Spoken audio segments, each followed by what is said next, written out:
Hello, I'm Bonnie. I'm in the form of Lewis, your host of Doctor Who Time and Space. They will spoil the episode, which is heavily featuring me, so, I rather think you might not want to watch this if you have not watched Zygon Inversion. Go and watch it now.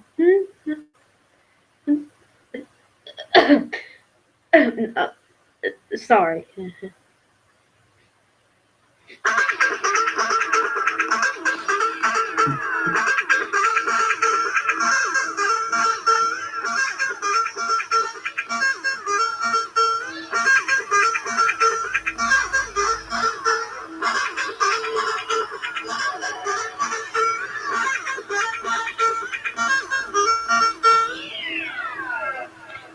Welcome! Hello to you all. Welcome to Doctor Who Time and Space, episode 133, featuring me, Lewis Moon. And me, D Cool. So, as Bonnie said at the beginning, this episode will feature spoilers. I was worried for a minute that you were going to do the whole episode in the voice of Bonnie. No, I'm not going to do the voice of Bonnie. What do we have on the show this week? We are going to be reviewing the Zygon Inversion. Oh, so last week we had invasions. This week we're inversion. Inversion. I did write inversion in the title. Yeah. So so we'll be talking about that, and thoroughly enjoyed that. So we'll also be previewing Sleep No More, which is tonight's episode. We'll be giving you a little bit of news and views of stuff that's going on in the universe, as we like to say. What are we doing tonight? Are we doing the best bits? Are we doing top uniques or top Mark Gattis's? I think we should do Mark Gattis special. Gattis, yeah. Mark Gattis so we'll have a little discussion because tonight's episode is by Mark Gattis. Is by Mark Gattis. We'll have a little chat through some of the other Gattis episodes, I think. Yeah. Wow, that's action. That should keep us going for an hour. It should. So, did you want to kick off first of all then with the Zygon Inversion? Yeah. So I'll give the story roundup today. Mm-hmm. So Clara wakes up first of all after a brief previously trailer. She gets up and she finds the time's weird and everything, and her toothpaste says this is toothpaste. It squirts out quite horrible stuff. What is that? Black. I know. Oh. She tries to get out by the windows and doors, but there's no way of escaping. And it's just her. She's trapped in her own mind. And the television is showing Bonnie from a cliffhanger when she's shooting the bazooka at the Doctor and Osgood in the plane. Now, luckily, they get on parachutes, the Doctor and his Union Jack parachute. But before that, I forgot to mention this.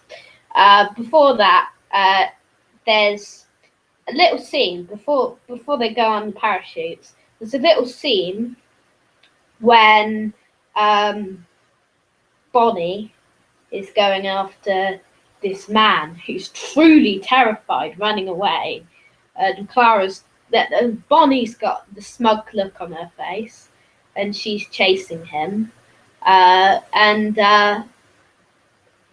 we find out that he's sort of a person who wants to live in peace and harmony on the earth, without being any harm to anyone, and everyone wants to kill the Zygons, but there are some Zygons that don't want to kill the human race. It's only a selected rogue group that don't want to settle for living second to best on the planet.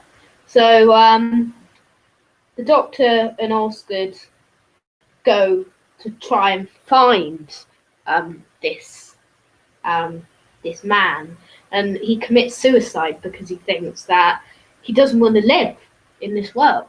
No. So Bonnie, meanwhile, is trying to get into the Black Archive to find the Osgood box.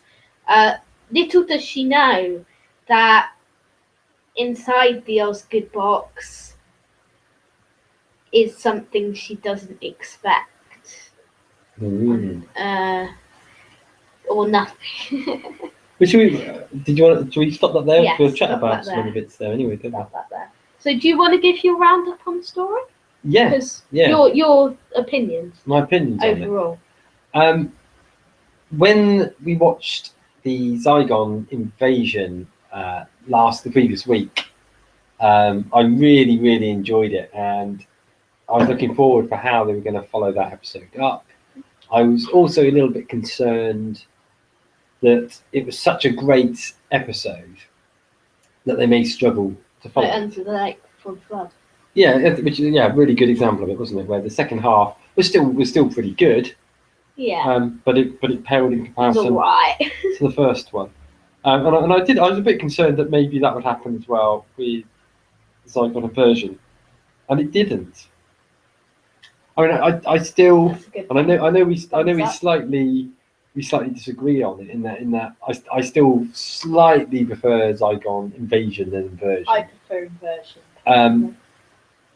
But both were very, very good, and what it did, it was brilliant resolution to it. Really, it was brilliant. And actually, they were very different as well, because one was heavily focused around the activities of the whole group, so the various unit people, Clara, the Doctor. The second one was far more sort of Doctor and Clara heavy, wasn't it? Yeah, it was. So certainly the Doctor was far stronger in the second part. Because in the first part, we found that he was a bit. He was on the edges. He wasn't really in it much. No. So, do you have anything else to say? Or? Yeah, I was just going to say that I think what this series in general has done really, really well, but this episode, most of all, was just really bringing that strength that Capaldi brings in terms of powerful performance. If people were in any doubt as to whether or not Peter Capaldi was a really good actor and a really good Doctor, this would be a perfect episode to point them to and say, if you don't believe me, watch this. Because that war dialogue, when he's there facing off with Kate and Bad Bonnie, is just fantastic. So, should I give my opinion? Yeah, give your opinion. Yeah. So, as Deco here said, that there was a fantastic speech with the Doctor, some fantastic scenes between the Doctor and Clara, and also the other supportive cast were like Osgood and Kate were quite strong in this episode, but mainly the main characters were the strongest. So there was great acting, which is first. A great story. In my opinion, the best this season. This episode beats Magician's Apprentice finally. What? In the best episode this season so far. I agree, by the way, but I just thought, what? Because I don't think you could have seen, because you enjoyed Magician's Apprentice, which is familiar, so much. I don't think you saw that any episode was going to beat that, did you? No. And you just had some great scenes in it. It's just really a perfect episode, really. We only have like a couple of disagreements, a couple of problems about it, but really it's a standout perfect episode, and one that I'd recommend someone who's never watched Doctor Who maybe to watch, because it would really get them into it. A really action-packed thriller story, and this episode shone in a lot of ways that I think would be hard to match up to in the future. We've seen some great episodes in Capaldi's run. I mean, if we just to sort of throw a handful of them out, Dark Water, Listen, Mummy. Mummy on the Orient Express, Magician's Apprentice, which is familiar. How do you think this one stands up? Do you think it is actually better than all of these other ones we've mentioned? I don't know, because Listen and Mummy on the Orient Express are such strong episodes, and Dark Water's such a strong episode. Yeah.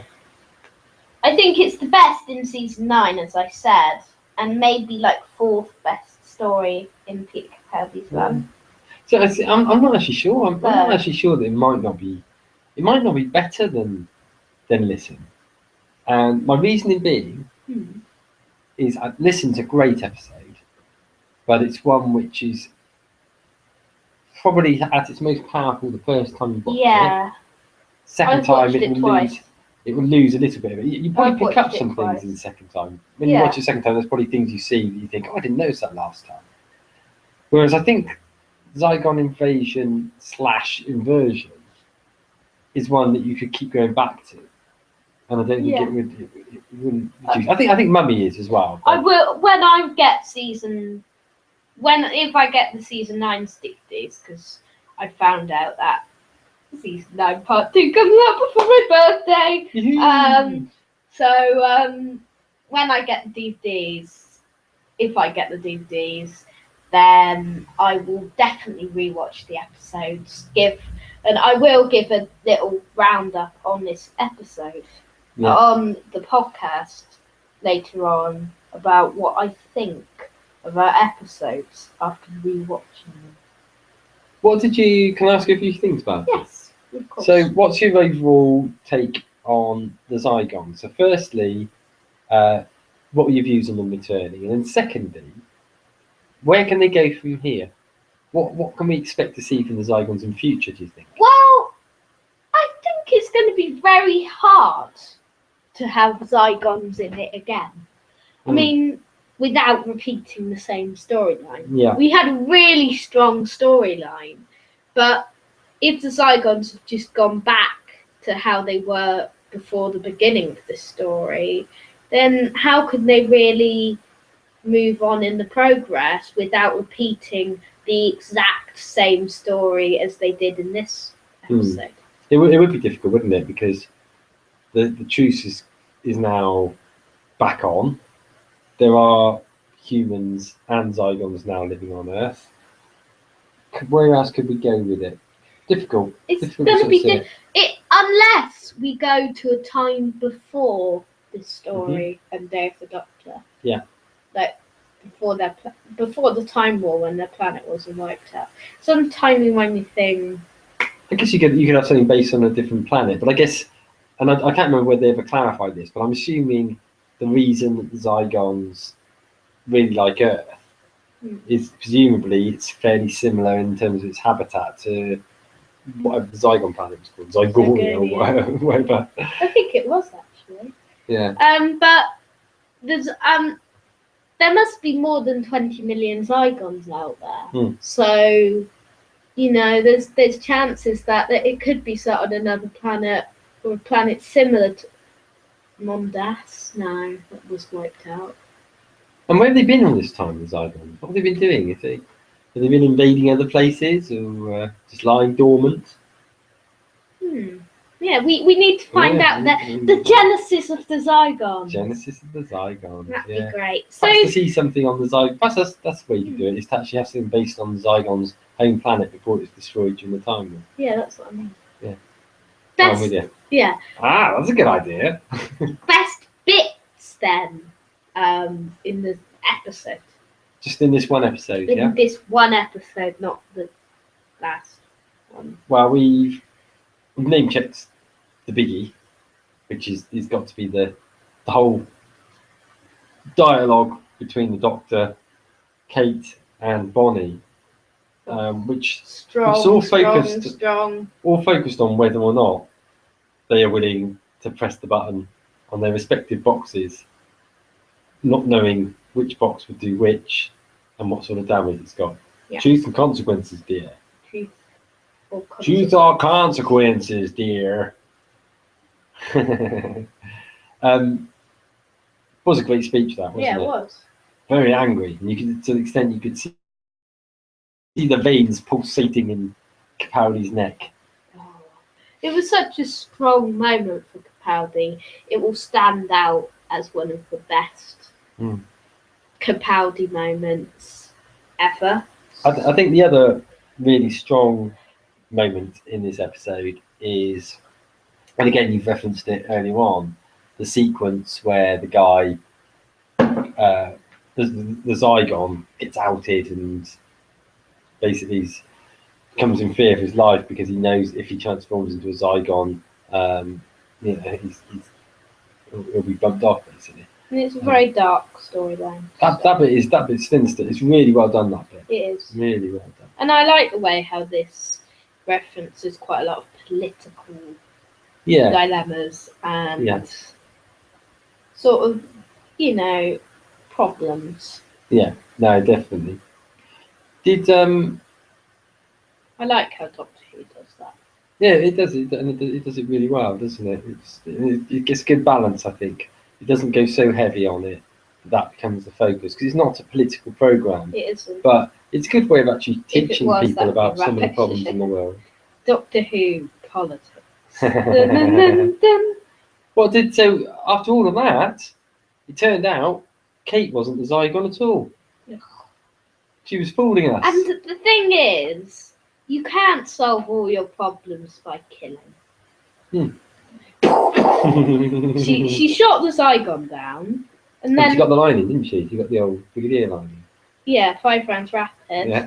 And then later on, it had the flashback scene, and she saw another Zygon. Yeah. That's how she solves all of her problems. Yeah. Pow pow. Pow pow. So yeah, no, really, really good. Do you think it was the best of the unit episodes we've seen? What, this, when? Since New Who. Yeah, maybe. Yeah. Yeah. Yeah, that's right. What happened to that woman? Walsh. Yeah. Rebecca Front. Yeah, where is she? Yeah, she was very underused. Yeah. I mean, she was very strong in the first one, wasn't she? But presumably she's still posted out somewhere in something. I have no idea who's who. What's happened to all my soldiers? She was strong, but not necessarily. She was an important part, but not necessarily used as much as she could have been. No, but maybe she'll come back into it another day. The other thing, there's been a lot of debate, particularly on sort of fan forums around Osgood. I think the majority of people seem to like it. There's a few haters, but the majority of people like that character. There was a big surge of people wanting Osgood as the next companion, and then effectively at the end of the story, it ruled that out. It did really, didn't it? What's your take on that? Would you like to have seen Osgood as a future companion? I would have liked her to take one trip in the TARDIS, because you can't just deny one trip. No, indeed, I agree. I mean, I don't think she does a companion because she has things to do on the Earth. Mm-hmm. But I think she should have gone on one trip with the Doctor. Yeah. And that would have been quite nice to see her in like an adventure. Yeah. Yeah, that's true. I hope we get to see her again. To me, it's the sort of thing. If next year we were looking at not a proper series but specials, which doesn't know that is going to be the case after all, does it? If that was going to be the case, similar to what they did with David Tennant's special series, where it had different companions for each episode, I'd like that sort of approach where one of them, Osgood's there one time, maybe does leave the planet. Just Actual Deal will be in one. Yeah.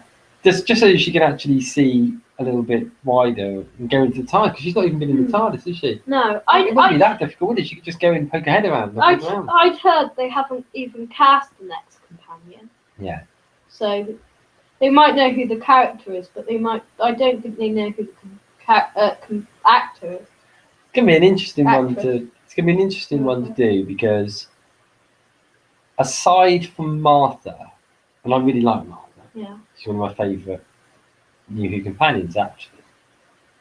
But aside from her, the rest of them have been very strong characters. I think Martha's more like she's still fairly strong, but she's more of the mould of the older type of companion. in that, insofar as not so much from her attitude, but insofar as there's nothing special about her. No. She's not like the person that saved the Doctor when he was born, or the girl who waited, or you know what I mean? She's not. So, and even down to Rose, and even Donna, with her time traveling Donna or whatever, hybrid Donna. Yeah. So Not that. So each of them have had something which has made them very special, which didn't used to have in the old days. In the old Dr. days, Donna. Dr. Donna. In the old days, the companions would show up, they'd travel around for a couple of series at the most, scream a lot, and then probably want to be put back on Earth somewhere. That doesn't really happen with companions. It doesn't. It just, you have to get rid of them in a way that's unique and a way that they definitely can't come back, because if they don't, they'll just come back wanting more. Exactly, Clara, she's addicted to adventure. Yeah, and that's why it's going to be very interesting to see what happens with Clara moving forward. Talking about Clara, what did you make of her as Bonnie? She was brilliant, wasn't she? She may have been better as Bonnie than she has been as Clara. Yeah, well, she certainly plays a bad role really good, isn't it? Yeah. The interesting thing, wasn't it? A bad role good. She plays a bad role good, yeah. We've been looking forward to that moment where she had the big gun, hadn't we? I hadn't even thought about her being possibly a baddie. No. So, I thought she'd be badass Clara. Yeah. Yeah, that's right. But it's badass Bonnie. Yeah. But no, all in all, really, really cracking episode. So should we give our overall verdicts and scores? Mm-hmm. So I'll give mine first. So this story was this episode and the story overall was very, very strong. We had some great supportive cast, returning and new.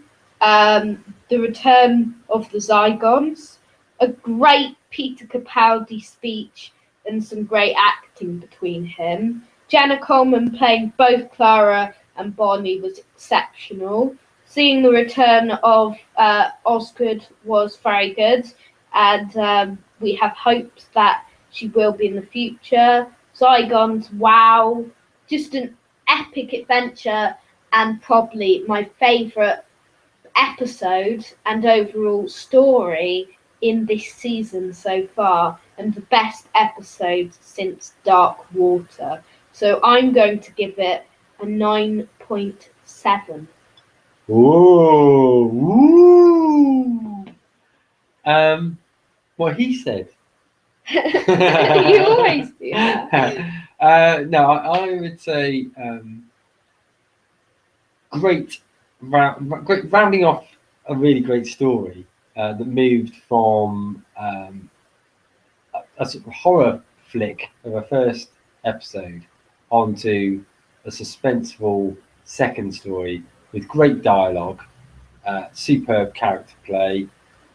Fantastic to see classic Who villains Zygons back, and made it as scary, if not scarier, than what they were originally. And that's difficult to do, because they were really scary in the 70s, despite their rubberies. And that clip we saw the other day was terrifying. Yeah. I think the writer Peter Harness, isn't it? Harness.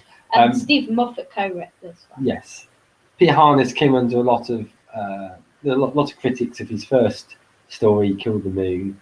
And he made it up to people. He certainly made it up to people. I think if people, I actually like Kill the Moon, so yeah, I'm not going to say anything bad about it. But I think it's funny to see people's views change, rather than it being that rubbish Peter Harness story. To all of a sudden, I saw people saying, "We now know who the next showrunner should be." You know what I mean? You think, "Whoa, that's huge change. That's a huge jump." So yeah, definitely really good story. I'd agree with you. Best story in a very, very strong season. Maybe the strongest so far. Yeah, I'm going to say 9.5. Okay, that's better than the last story then. What did I give it last? 9.4. I'm going to give it 9.3.8. 9.38. Okay, I'm going to give it a 9.75. How do you remember my scores? Yes, I do. I remember we both gave it the same. Oh, Well, it yeah. might have been a 9.3. I don't know. Okay. All So right. it can either a 9.4 and a 9.3, but I know we both gave it the same score last time. Okay, very slightly lower than Zygon Invasion, but you could barely place a hair between the two. Yes. Okay. So that was our Zygon Inversion. Quite a long old chat about that, wasn't it? Yeah, we got it was good chat, It was a good chat. I believe. So, what do we do next? Are we going to talk about tonight's episode next? Yes, we are. I'm just going to find the synopsis, but we're going to preview tonight's episode, and that's going to be Sleep No More. So it's a very intriguing episode, which there's been a lot of hiding out. There's been a lot of covering on this episode for a long time. Yeah, it's been kept under wraps, and we've not. We haven't heard the greatest deal about it. No, we still don't really know too much, do we? We still don't know too much now. After the next time and the clips and everything, we still don't know too much. Oh, we know for a long time that Mark Gatiss was writing one.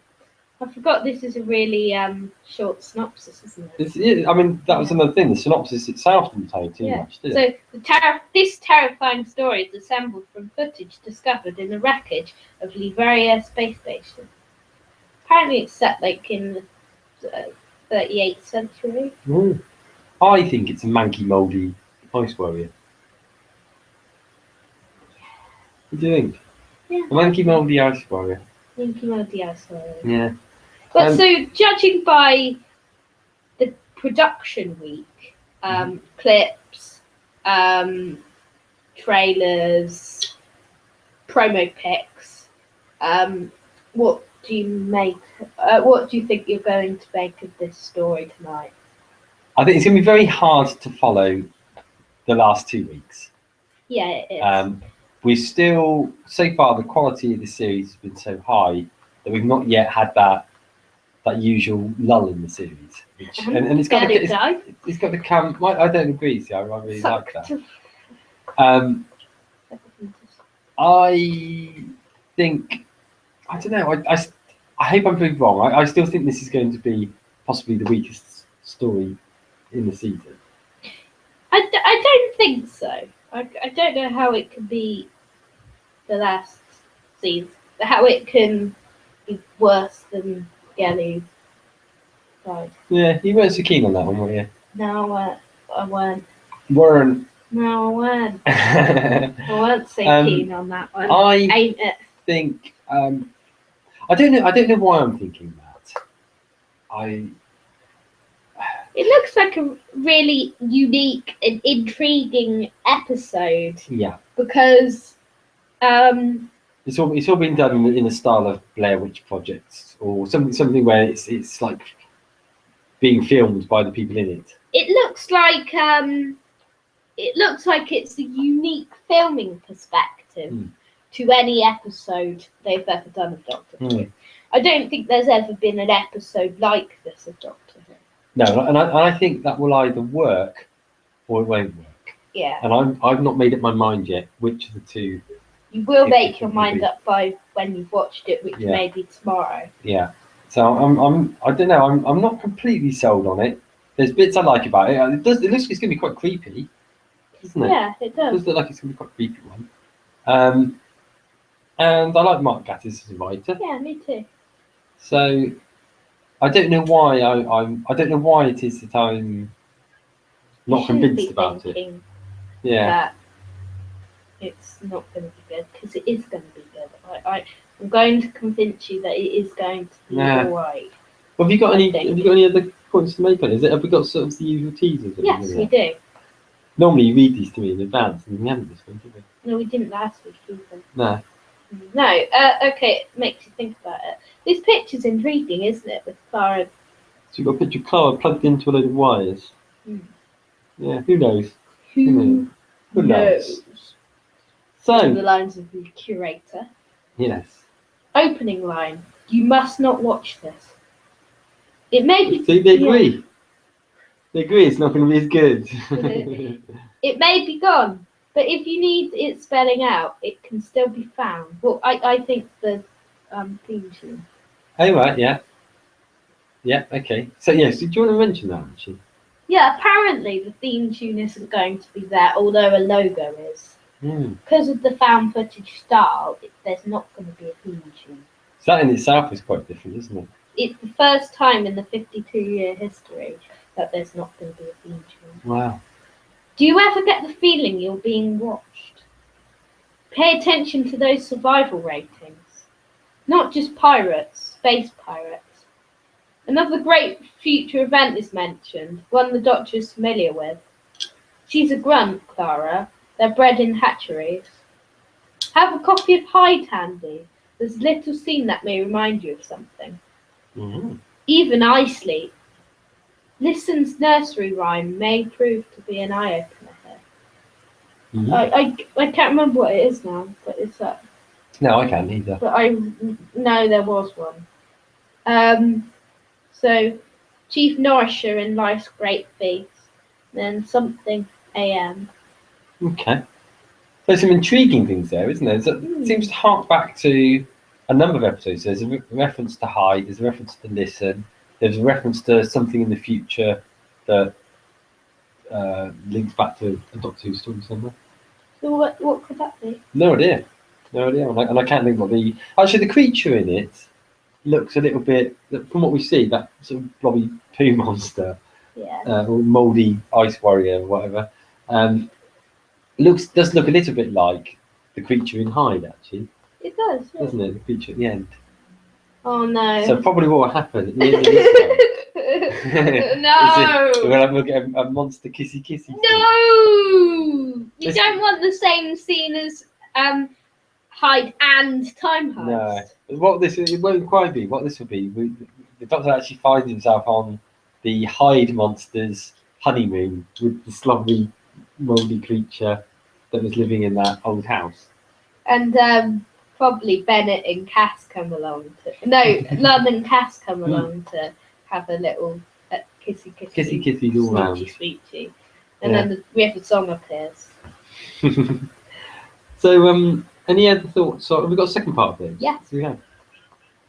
More hints and teasers. So, there's something going on here. Something we're not getting. GLaDOS. Is that you? You don't get to name things. I do the naming. Even on BBC One, this was intriguing, the episode has an advert break. Mm. All those... Oh, damn. That? What's he doing now? No. Yeah. What does it mean by that? By even BBC One? It's an advert break. I don't know, because BBC One never has advert breaks, apart from in between programmes. Yeah. Okay, well, time will tell. I guess there's lots of these little hints and teasers, which actually often they still don't make any sense after I've watched the episode from time if I'm being perfectly honest.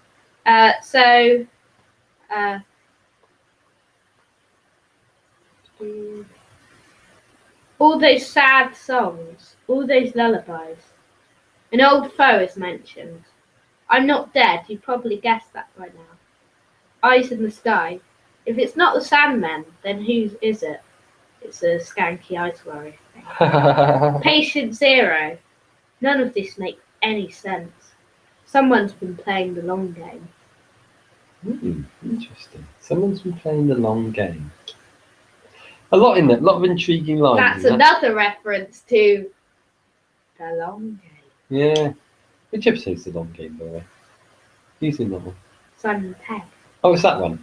The long game. A long game, yes, I remember that. Okay, no, that's intriguing stuff. So, anything else you'd like to say? I mean, we've seen some clips and we've seen the trailers. Anything else you'd like to say on this intriguingly hidden episode? Only that, for all of my doubts, the clips have been good, and I hope I'm proven wrong, because I'd like to see a quacking Gattis episode. You're proven wrong, yes. Yeah. Anything from you? I hope you're proven wrong. Okay. So, do we have any other news aside from that? Yeah, so let's move on to the actual news. Yeah, okay. We haven't actually done the news yet. So, we've had the rating. There's some more ratings this week. As always, we have a little ratings update on the recent episodes. So let's start with the Zygon Inversion. 4.13 million viewers, which is How's that compared to the previous weeks? 3.87 was. There's actually more in the second one. Yeah. Right, although I guess that's probably Halloween. because of Halloween, was the first one. And the Owl is one of the much loved, one of the 3 most loved episodes of this season with 84. I think the highest Owl was for like Mummy and Urine Express or something with 85. Yeah, Mummy and Urine Express 85 was the Owl for that. Flatline as well, by looks of it, isn't it? Dark Water and Flatline. Oh yeah. Yeah. That was the highest. But it also shows you that they're not necessarily worth that much because the Listen, which is really highly rated, is quite a low one. And I think the reason being is that Listen probably is a really good episode for the Dot 2 fan base, but not necessarily a great episode for your casual viewer. And I think probably The Woman Who Lived is probably a very similar one to that. Yes. I don't think necessarily people that like watching because they like a bit of excitement and in their TV probably won't like The Woman Who Lived as much as a Dot 2 fan. No. So, also, we've had the final ratings for the Zygon Invasion, which were 5.76 million. And you count in that, I think. Yeah? Do I? I think you do. Because you watched I'm one of those 5.76 million people. Wow. No, you're not. You're one of those. You've got to work this out now. We watched it together, didn't we, Zygon? Oh, this is Zygon Invasion, isn't it? So, 1.91?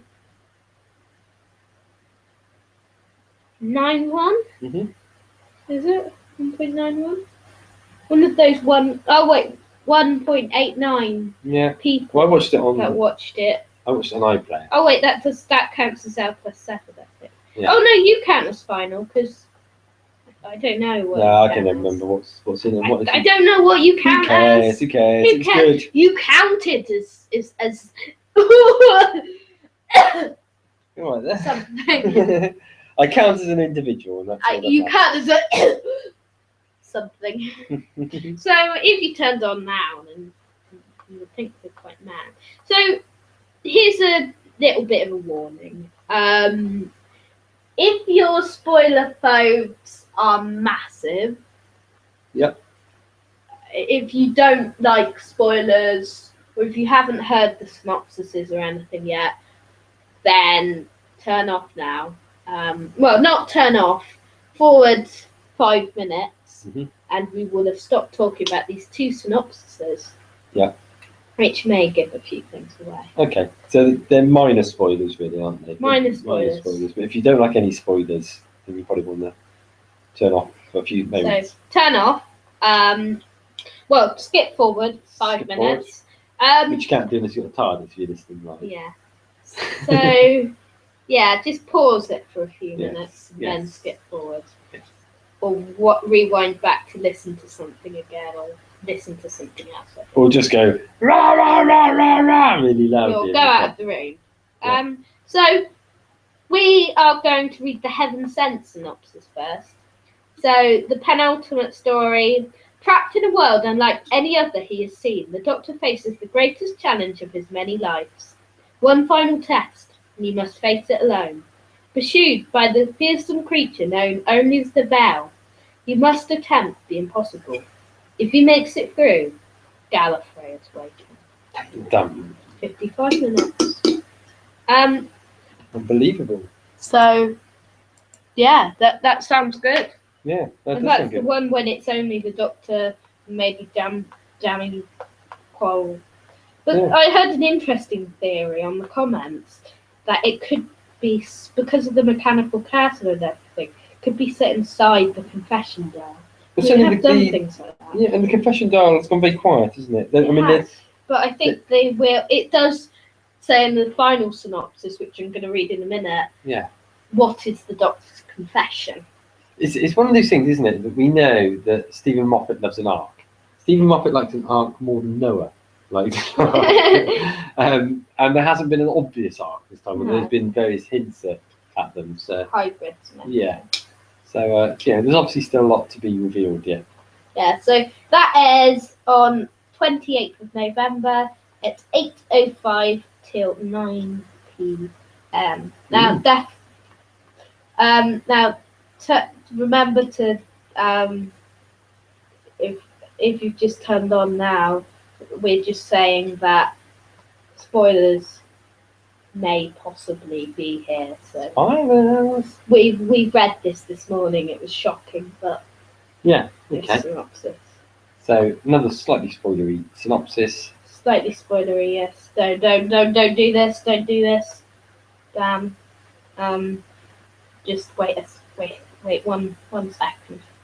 It's the joy of we tend to use our news from Doctor Who TV, which is a great website and everything, but because we tend to pick up the news using an iPad, well, not an iPad, actually, to be honest, a cheap Android tablet, sometimes the internet takes you all over the place, doesn't it? Yeah. So if you took everything from him, betrayed him, trapped him, and broke both of his hearts, how far might the Doctor go? Returning to Gallifrey, the Doctor faces the Time Lords in a struggle that will take him to the end of time itself. Who is the hybrid, and what is the Doctor's confession? Intriguing.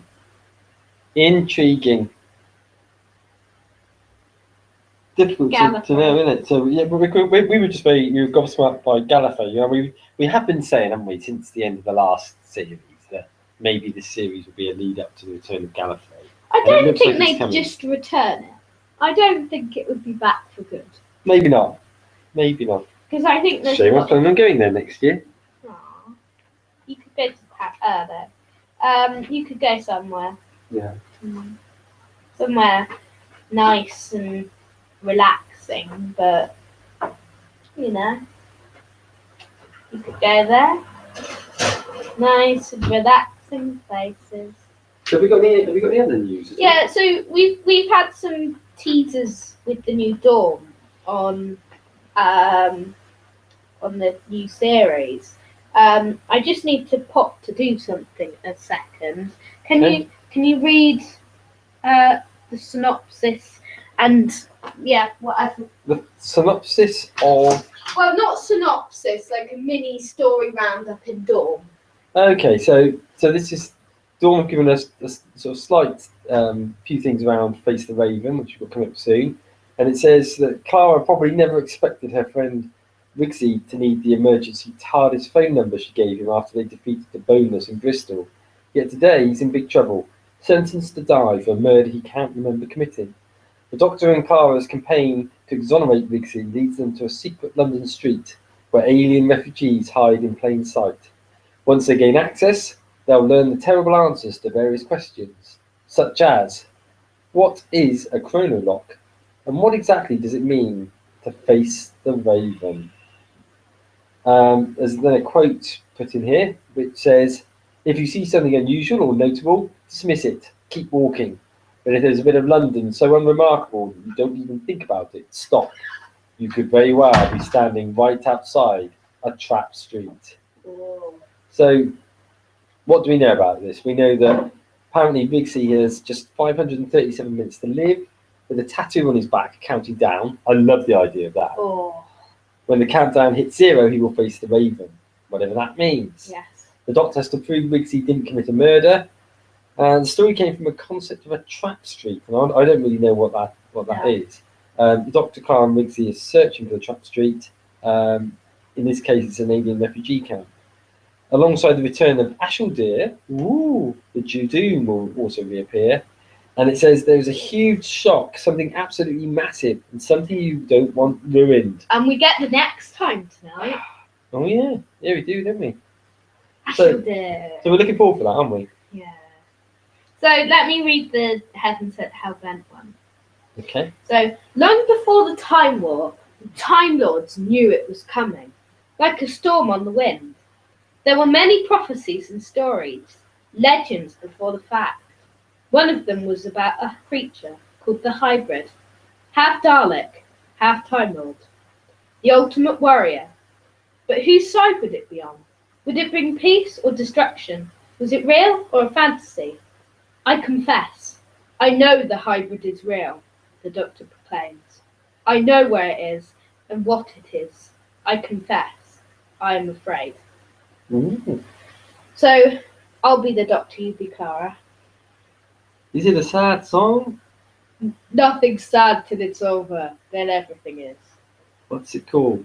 I think it's called Clara. Ooh. So I'm just gonna read some of these. So Capaldi says there's a sadness, a romance and tragedy to episode 12, which begins very much like a Western. A healer and the sister. Yes. A healer and the sister of Kana back. Ooh. Moffat sees a healer as the Doctor's mother figure. Rachel Teller has layered in a lot of things throughout.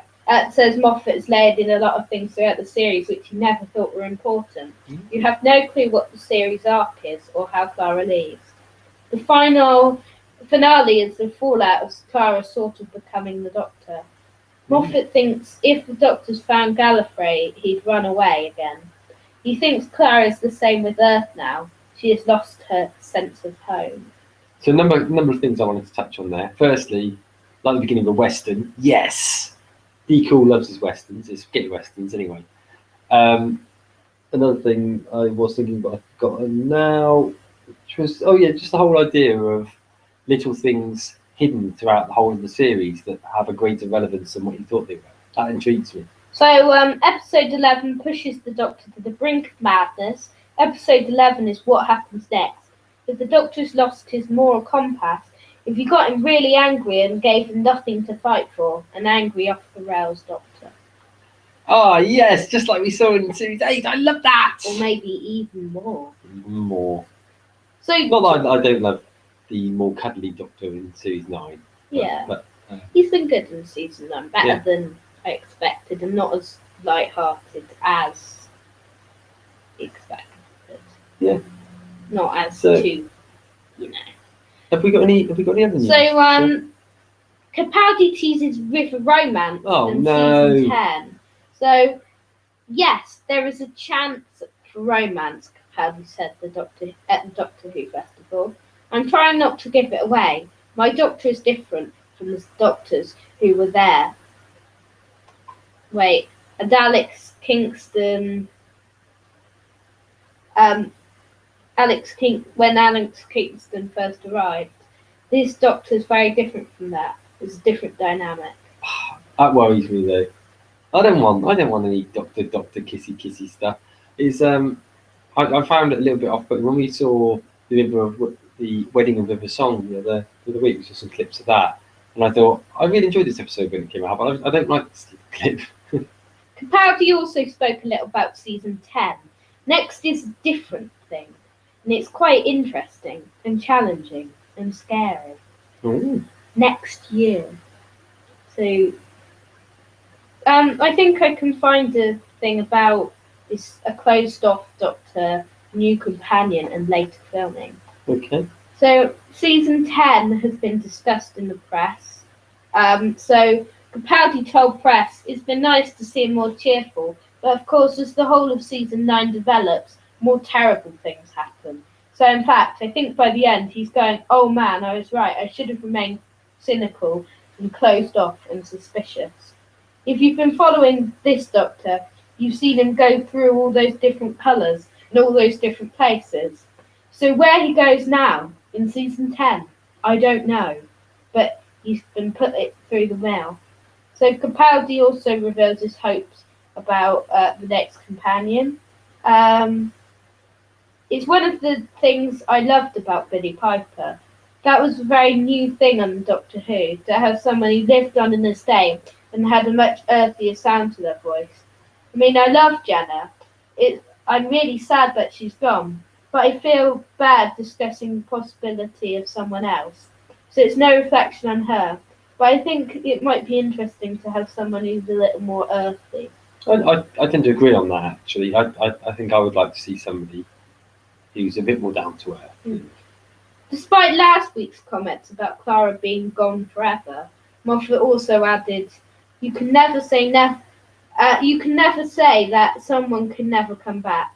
They always can, because it's a show about time travel, so it's entirely possible." So finally, Doctor Who's production designer Michael Pickwood indicated on Radio Free Skaro that filming of next year's run will not begin until around April/May 2016 from its usual January start. This would mean there is no way they will have time to film a full series and air it in its entirety in 2016.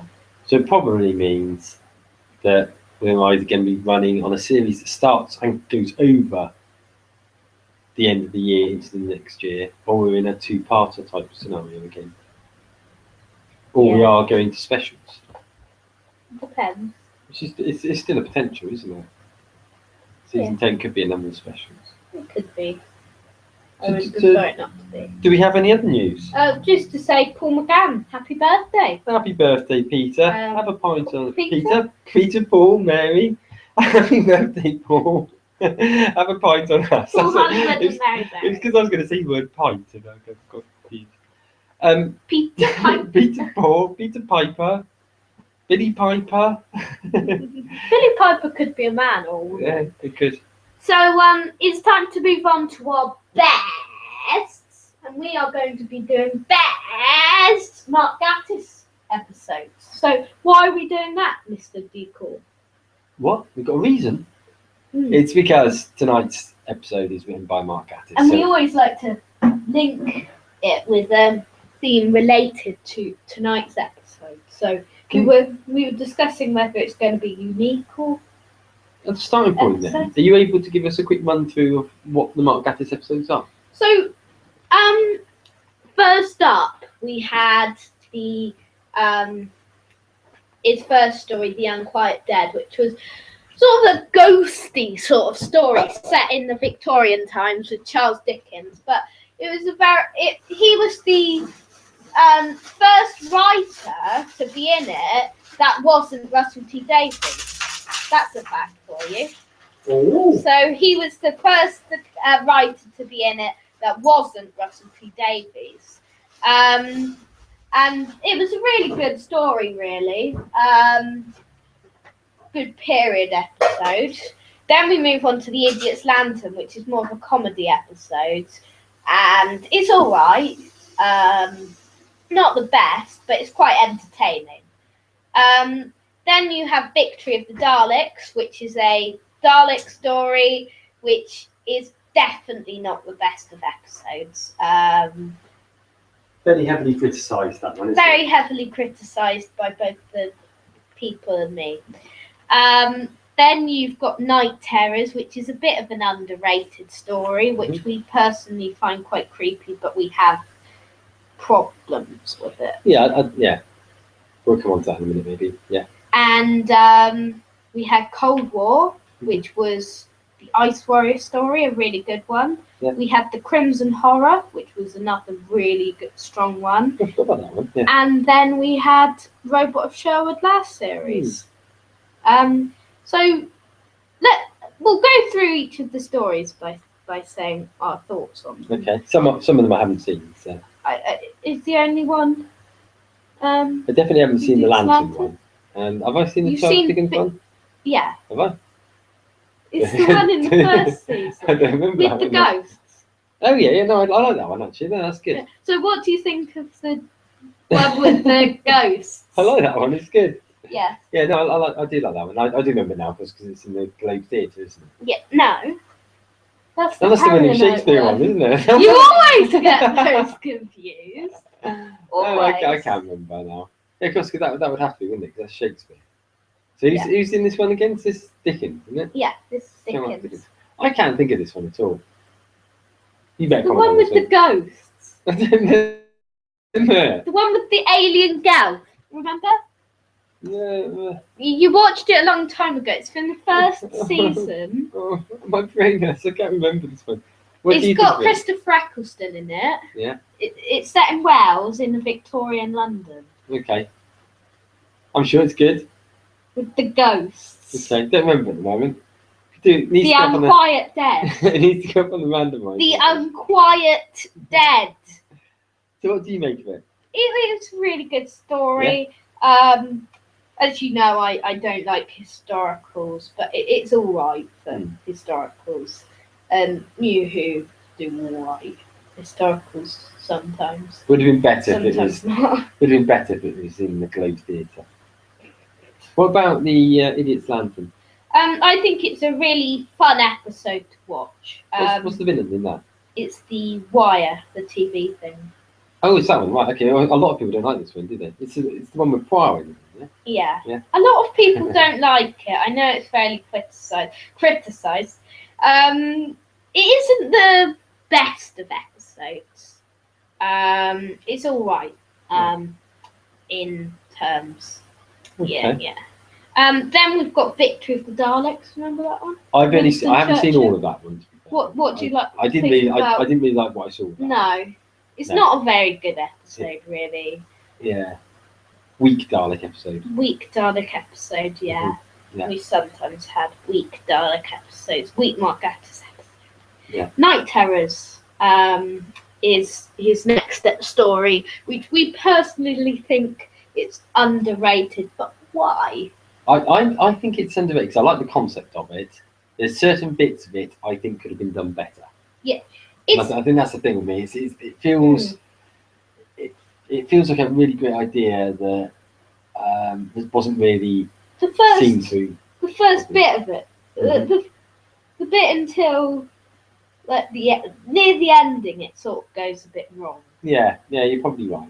But some of it, it's a great idea. Well, I do that. It I like is a the great idea. idea, but And I like the characters in it. yeah, there are. I like the dad. I think he's quite. Yeah. And I like the whole concept of the fact that the boy's, spoilers, but the boy's like an alien, isn't he? And It that was reminds. really clever. I think the reason why people don't like it is it reminds them of Fear Her with Chloe Webber. Okay, I've not seen that one either. So Yeah, that's the really hated one. okay. What about after that then? Cold War. I love Cold War. I love Cold War as well. Fairly underrated. Yeah, it might be partly because of the return of the Ice Warriors, and I love them. Yeah, and the Ice Warriors was really good in it. There was quite a lot of suspense, and it's one of, if not the best, Mark Gatiss story there's been. Yeah, I think it was an episode again, like with a number from that series, felt fairly rushed. Yeah, it did feel. It was shorter than the rest of them by a few minutes. So Which is odd, isn't it? Because it was very pacey, yeah. very exciting, great return for the Ice Warriors. Possibly my favourite of the Mark Gatiss ones. No, I think Crimson Horror Yeah, I do like Crimson Horror. is my favourite Mark Gatiss one. But you didn't like that first time. I did didn't you? like it when it was first on. Yeah. I was I was Because the Doctor wasn't in it for ages, isn't it? I think probably. yeah.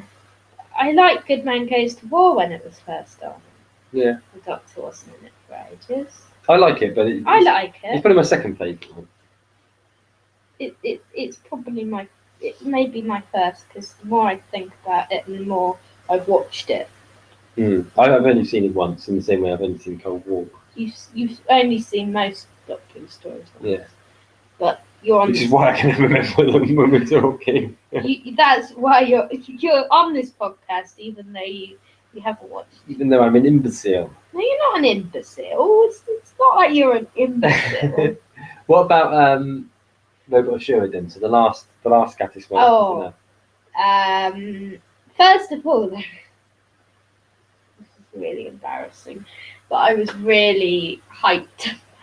I was saying, this is the best Mark Gatiss story ever. Yeah, but sometimes that's because just the general excitement because it's near the beginning of the series. And blah, then, blah, blah. the more I thought about it, I just thought it's a terrible episode. Do you know? I don't think it's terrible. It's not terrible. There's bits I really like in it. There's some great personality between the Yeah. Doctor and Robin Hood. But it's got the bit with the arrow in it at the end.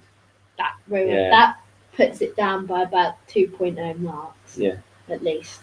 So okay, let's end this section then with two things: best Gatis episode Worst. and worst episode. Okay. So I'm going to start with best Crimson Horror, as I said, and you say Cold War. Yeah. But they're very close. I think season 7 was his strongest season. Worst?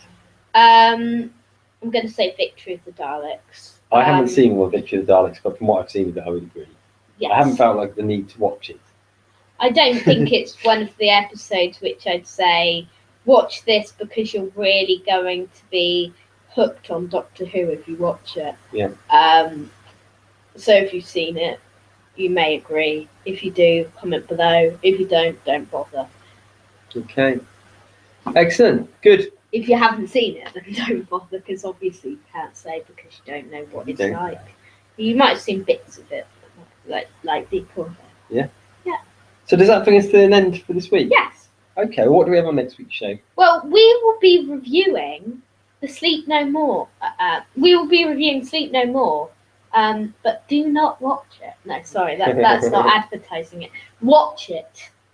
We'll also be talking about the next episode, the preview, which is presumably the Face the Raven one. Yeah. Ooh. Which I'm looking for. I am looking forward for that one. I am. So that is what I am looking forward for. I am. We will be giving some news and views.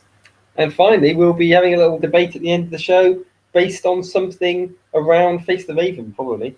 So that's our that's going to be episode 134 next week. Good. So quite a lot of episodes we've done of the podcast, but you can see why, because we're great together. We are chatting, and hopefully you've enjoyed the episode. If you have, subscribe to the Miss Liz Moon YouTube account. Okay, and if you fancy seeing some more of us, we just released today a recorded version of Behind the Sofas, an edited version of Behind the Sofas review of Under the Lake Before the Flood. And then we've also done a full review on Zygon Inversion. So remember to watch that. Watch Doctor Who tonight at 8:15. And you'll be totally Doctor Who'd out. Yes, and hopefully you've enjoyed the show. Subscribe. So we will see you next week, where we will be reviewing an intriguing one. So yeah. Tatty bye. Good. Bye.